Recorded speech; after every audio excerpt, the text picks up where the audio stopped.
wabarakatuh. Perkenalkan, nama saya Anissa Nurliza. Kali ini saya ingin memberitahu tentang pengertian merger dan akuisisi. Pengertian merger adalah penggabungan dua perusahaan menjadi satu, di mana perusahaan yang memerger atau mengambil atau membeli semua aset dan liabilities perusahaan yang dimerger. Dengan begitu, perusahaan yang memerger memiliki paling tidak 50% saham dan perusahaan yang dimerger berhenti beroperasi. Dan pemegang sahamnya menerima sejumlah uang tunai atau saham di perusahaan yang baru.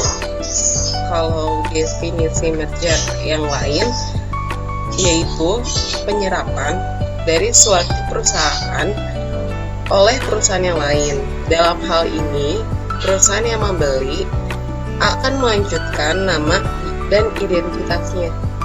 Perusahaan pembeli juga akan mengambil baik aset maupun kewajiban perusahaan yang dibeli.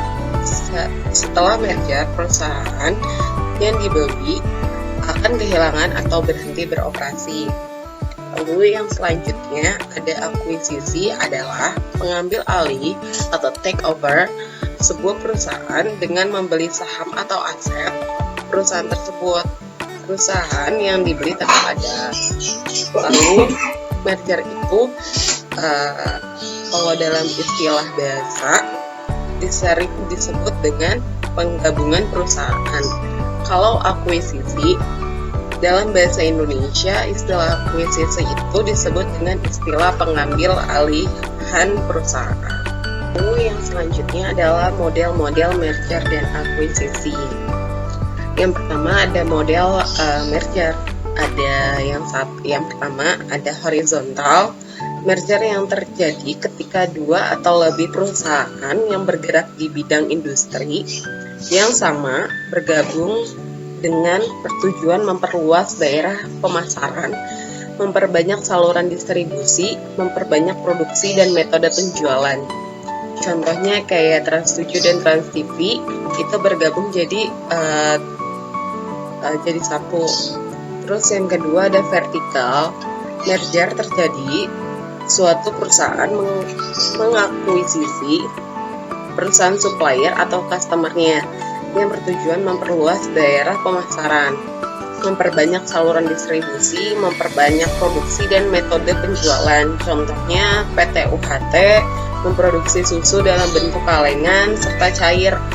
Mereka bergabung dalam suatu nama, membentuk suatu perusahaan baru yang lebih kuat dan memperoleh lebih baik keuntungan, seperti peternak sapi dengan pabrik pengolahan susu dan pabrik pengepakan produk. Lalu yang ketiga adalah konglomerat.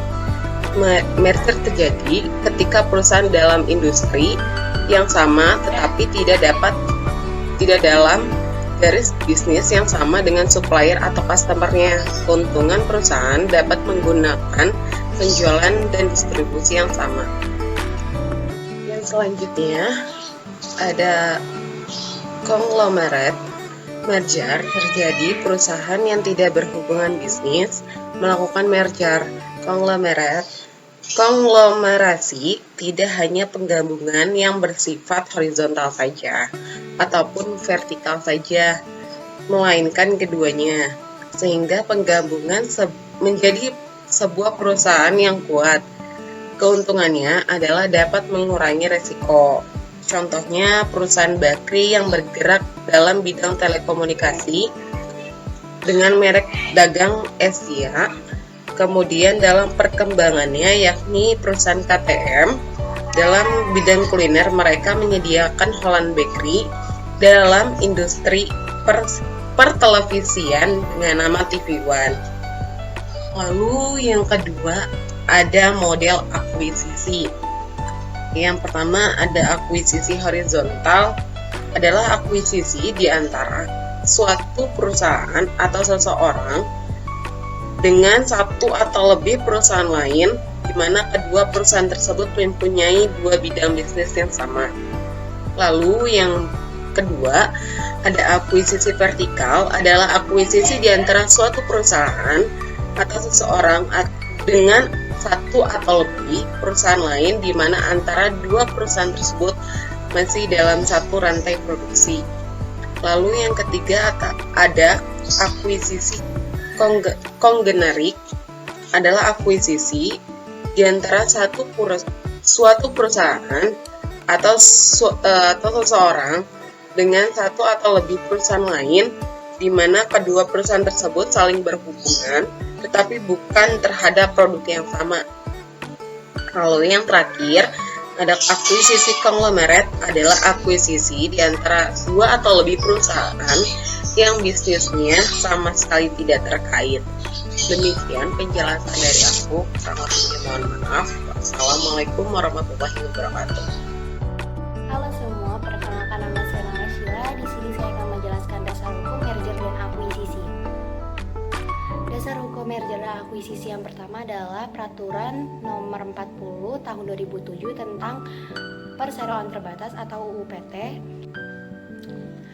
Dan peraturan yang kedua adalah Peraturan Pemerintah Nomor 57 Tahun 2010 tentang pengeleburan atau pelepasan badan usaha serta pengambilalihan saham untuk tidak terjadinya monopoli dan peraturan yang tidak sehat. Baik semua, saya akan menjelaskan tentang prosedur merger dan akuisisi. Merger sendiri artinya penggabungan. Maka prosedur merger yang pertama adalah direksi penyusunan rancangan merger. Yang kedua, meminta persetujuan RUPS. Yang ketiga, mengumumkan ringkasan tersebut kepada rancangan merger. Yang keempat adalah hak kreditur untuk mengajukan keberatan terkait pembuatan hak merger tersebut.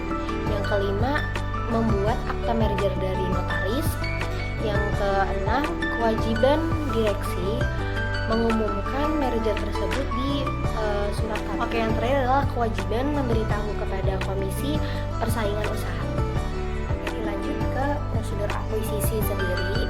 Yang pertama adalah nama dan tempat kedudukan dari perusahaan yang akan mengambil alih dan perseroan yang akan diambil alih.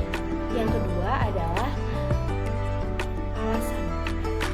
kedua adalah alasan serta penjelasan terkait perseroan yang mengambil alih serta perseroan yang akan diambil alih.